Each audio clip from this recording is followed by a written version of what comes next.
கொடைக்கானல் கீழானவயல் கிராமத்தில் நீர்த்தேக்க கரை உடைந்து துண்டான சாலையை சீரமைக்காததால் நோயாளிகளை மருத்துவமனைக்கு கூட அழைத்து செல்ல முடியாத அவலம் நிலவி வருகிறது.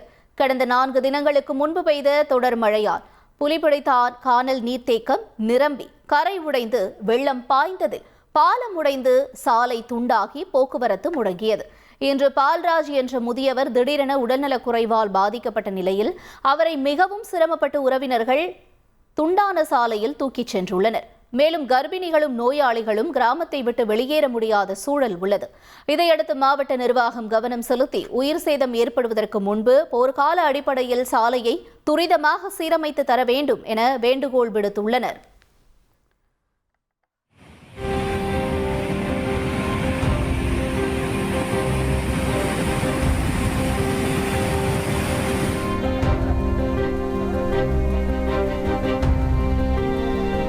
பார்த்து வாடா மச்சான், பாத்தியா? செய்திகளை உடனுக்குடன் தெரிந்து கொள்ள உடனே சப்ஸ்கிரைப் பண்ணுங்க.